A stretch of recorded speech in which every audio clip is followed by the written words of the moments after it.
Hello, hello, hello. Good evening, good evening. My name is Lakeisha Hines, and you're watching the Fire Starter Show. I am also known as Keesha La Chispa, and Keesha La Chispa literally means Keisha the Spark. And there's a special meaning behind SPARK. It's actually an acronym for sex, parenting, art, relationships, and kingdom marriage, which is exactly what is discussed on the Firestarter show. So I'm so happy that you are here, happy that you are joining me this evening, and we have such a good topic for you tonight. It's about marital conflict. We all know that marriages go through challenges. We all know that marriages have struggles, right? We know that for sure. And so we'll be discussing some things that I think are common conflicts in marriage. And then we'll be giving you solutions to how you can address those conflicts and then hopefully how to avoid them in the future, because that's the ultimate goal, right? Is to learn from our mistakes and to use every opportunity or every experience as an opportunity to grow and mature and develop and actually get closer together, strengthen your marriage, and move closer toward that unmeasurable, unspeakable joy that we have the opportunity to have. So let's dig right in. I think for most couples, marital conflict is probably common. And a lot of times that is because of miscommunications and misunderstandings because we have a tendency to make assumptions about each other. Assumptions, and we know what they say about assuming, right? I don't have to say it, you already know. But the thing is, we don't do it intentionally, right? No one's really typically signing up for an argument, right? Most times we probably don't even realize, we're probably not even aware that we're making assumptions. And then that's what makes assumptions so tricky, so difficult to look out for. But if you know what to look out for, then we definitely can help to reduce the conflict in your marriage. The conflict in your marriage. So let's start with number one. The very first thing is assuming what your spouse means. Oh my gosh. Guilty. So guilty. Guilty, guilty, guilty. I have so many times assumed what I thought my husband meant by something that he says. And, it's got me into so much trouble. It's got me into trouble because typically when I am making that assumption, I'm wrong. I'm like dead, dead wrong. So when we make assumptions about the meaning behind something that our spouse says, there is a chance that you could get it right, but there's also a chance that perception is completely off. And that has happened to me. There are times where I've been right, but there have been times where I've been wrong. And so when the perception is off, many times it's because of our own insecurities and our own emotional triggers that will cause us to take things that our spouses say personally, and then we get defensive. We have a tendency to assign our own meaning to something that our spouse says, which in essence, what we're doing is putting words in our spouse's mouth or in our partner's mouth. And so then we respond to the words that we put in their mouth instead of responding to what they actually said. So when that happens, obviously there are going to be some misunderstandings, which ultimately will lead to conflict. So the key thing to work on is responding in a less reactive way. And I will tell you, God is still working on me in this area. But I do understand that I have to pause. I don't always have to react or respond right away. Sometimes I need to take a moment, let it sink in, let it saturate, and then respond. And so, what I am moving to now is responding with curiosity instead of jumping to a conclusion, right? So, I still have assumptions at times, but I'm mindful of my emotions.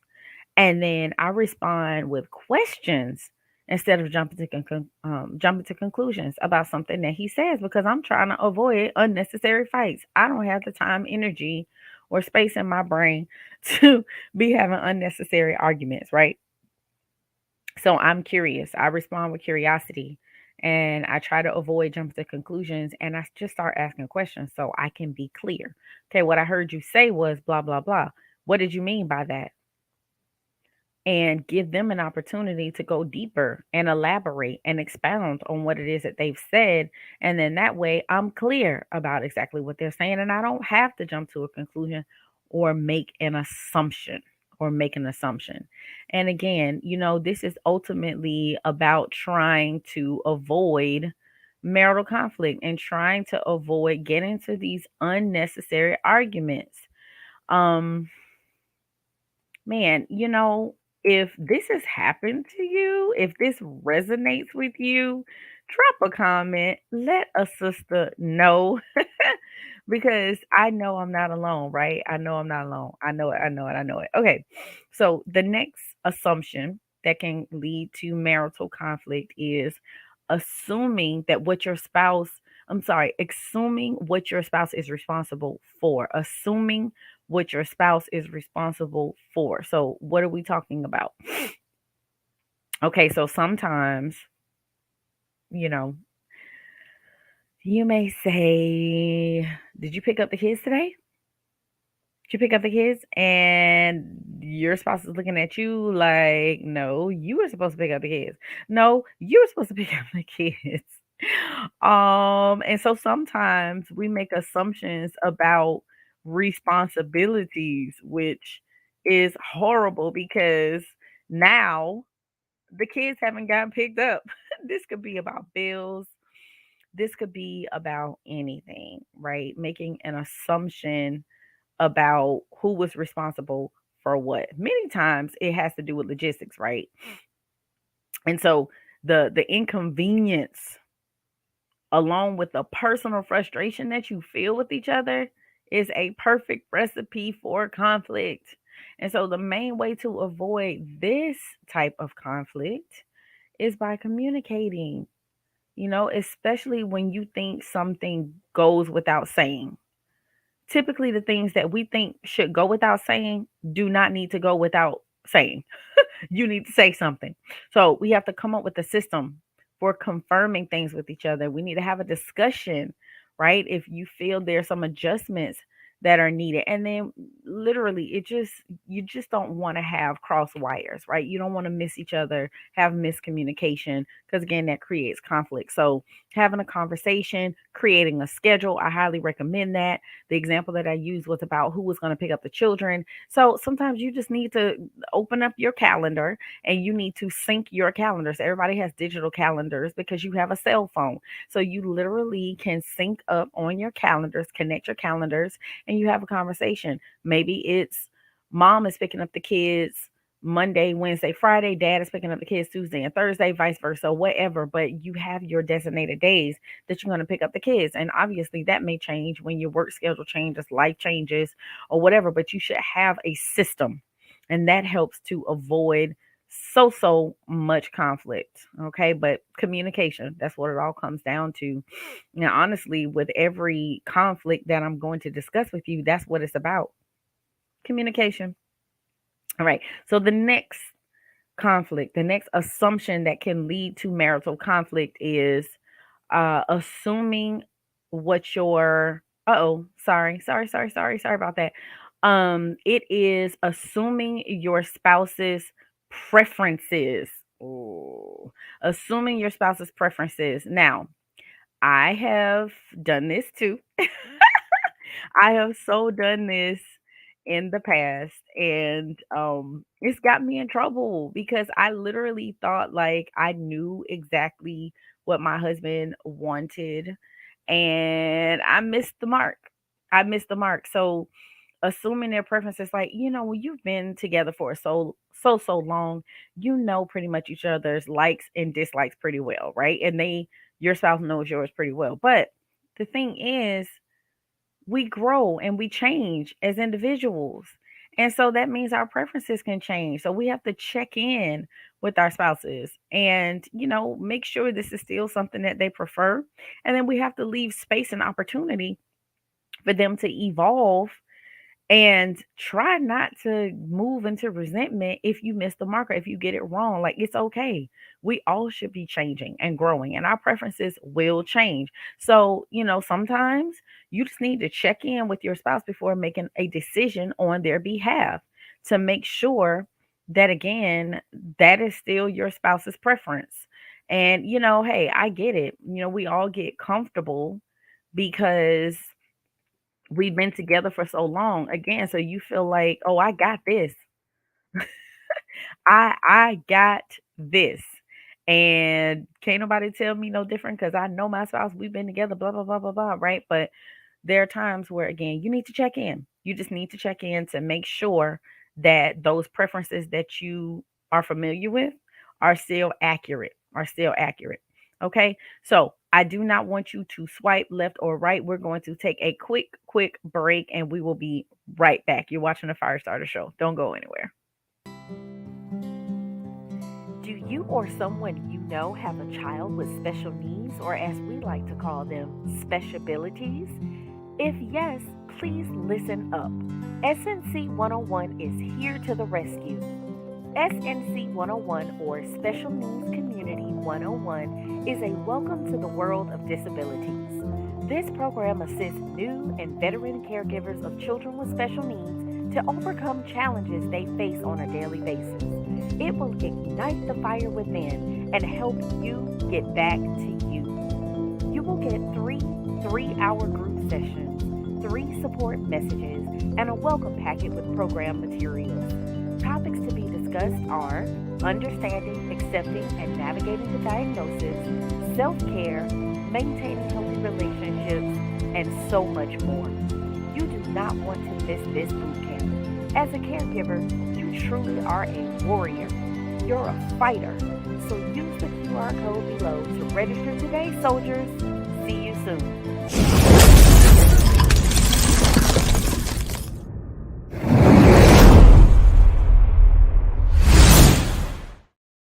Welcome back. Welcome back. Again, you're watching the Firestarter Show. My name is Lakeisha Hines, and we're talking about assumptions that can lead to marital conflict. All right. So, if you're just tuning in, the first thing we talked about was assuming what your spouse means. Okay. Assuming what they mean when they say something. Then we talked about assuming what your spouse is responsible for and how we need to have proper communication and make sure everyone's on the same page about expectations of one another, duties, and responsibilities. And then we ended right before the break talking about the assumption of your spouse's preferences, because preferences can change. So we just want to make sure we're continuing to check in with our spouses and make sure that their preferences are still the same. And if they change, we need to know what the new preferences are, right? So we make sure we execute that. All right. So moving on to the next assumption that can lead to marital conflict, assuming your spouse's intentions. Oh my gosh, this is a good one, because you know what, this is kind of in alignment with the first one, and assuming what your spouse means when they say certain things, but assuming their intentions when they do something, and especially something that you do not like, we have a tendency to assume what their intentions were. So, for example, if your spouse is late, again, your spouse has a tendency to be late. So you have something going on, you make sure to confirm with them when they need to be home so you can get to where it is you're trying to go. And then as they are later and later and later, you get more and more annoyed and irritated and frustrated. And then you start thinking, oh my God, they are so inconsiderate. Maybe they don't really want to do what we're doing or go where we're trying to go. Maybe they're late on purpose because they really don't want to go where we want to go. And then your annoyance, excuse me, can turn into anger. And so, just as you are feeling all this anger rising up in your spirit, your spouse comes through the door with a gift for you. They stopped to get a gift for you, or they stopped to do something that you knew needed to be done before you left. And the two of you were planning on stopping together, but they made a decision. You know what? I'm going to go and stop. And therefore, that will cut out this stop that we need to make before we get to where we're going or before we go do what it is that we're going to do, which actually saves time and saves you from having to make a stop. So now you're embarrassed because you've gotten upset. You've made all these assumptions about what they were thinking and why they did what they did. We have assumed the worst of our partner's intentions before we even have all the facts. And when that happens, it stirs up our negative emotions. And then we're ready to fight. You literally may be in lash out mode. And you actually may do that, lash out unfairly, which will then cause your spouse to be defensive, and then boom, now we're in an argument. But what we have to do is strive to give the benefit of the doubt and assume positive intent. I have to say, my husband is really good at this, assuming positive intent. I love that. And I've learned so much from him regarding that. And, the more we learn about ourselves, the more we understand why we do make certain assumptions about certain things, right? A lot of times it has nothing to do excuse me, with that person and everything to do with ourselves. As I learn more about my personality and that it's difficult to trust, before I was able to get this revelation from my husband, before I really started connecting more and more to God, I would assume negative intent. And so now I'm in a space where I am really, really intentional about assuming positive intent, right? So now let's flip this, right? Because I'm talking about assuming in a negative way, right? When it's something that uh is negative, like being late, right? That's negative because that puts you behind. It delays what you're doing. It could affect someone else. So that's negative. But what about when they do something positive and they're still an assumption? So let me just pause for a minute. Okay. And I'm equal opportunity. I'm gonna start with the ladies and I'm gonna end with the fellas. So, ladies, what about when your husband does something really nice, buys flowers or, buys a card or perform some type of nice gesture that he doesn't normally do, and you assume, oh, he just doing that because he trying to get some. Hmm. Fellas, what about when your wife decides that she's gonna do some things that maybe she hasn't done before and she ends up putting it on you, and you assume, oh, she just trying to get me in a good mood so she can ask me to do something later on. So see, we all have these opportunities to make assumptions about our spouse's intentions, whether the act is negative or positive. So we just have to be mindful, right? And focus on assuming positive intent. I promise you it will serve you well. All right, so the last assumption that we want to talk about tonight is assuming what your spouse knows or should know. And when I tell you this is one of the biggest ones, we get into marriage and we think because we know each other that our partner is a mind reader. We assume that they know what we want, what we need. And typically, what happens is this results in unmet expectations, which causes frustration, bitterness, resentment, anger if left unchecked. We think our spouses should know something simply because it seems obvious to us. Like in my mind, duh, that's a no brainer. You should just know that. But they don't. And that causes all types of mix ups, misunderstandings, miscommunications, and arguments. So, what do? Be assertive. Be assertive in communicating what you need from your spouse. When you do that, you give them a fair chance to meet that need, and also you give yourself a fair chance to have your own satisfaction, right? So you cannot hold people something accountable to something that they never knew was an expectation. I believe that came from Pastor Jomo. But we have to be intentional about communicating important information and confirm that they've received it. And when you do that, that can help you avoid unnecessary fights. So at the end of the day, it is in our nature to make assumptions based on the information that we have. But when it comes to relationships, it is so important to remember that what we think we know to be true isn't always true. So we have to check in with our spouse. We have to communicate, even when we don't think it's necessary. Because when we do, we can avoid jumping to conclusions and allowing incorrect assumptions to cause all this unnecessary conflict in our marriages. So I urge you today to make sure that you are, intentional about having positive assumptions, right? That you are intentional about communicating with your spouse. You're intentional about assuming positive intent, that you don't assume what your spouse knows or should know and hold them hostage to that you don't assume your spouse's intentions, you don't assume their preferences, don't assume what they're responsible for, don't assume what they mean. Ask questions, have the conversation. This is how you most often avoid conflict. So I pray that this was powerful. I hope it helped you and your spouse. Watch it with your spouse. Ask each other questions, take notes, do whatever you need to do. But this is all meant to reduce conflict in your marriage and move you to that space of joy that you all desire. So it is my passion, my heart's desire for every couple to walk in the fullness of whatever God desires their marriage to be and what they desire their own individual marriage to be. So until we meet again, you all take care, be blessed, and remember to watch every Thursday night, 7 p.m.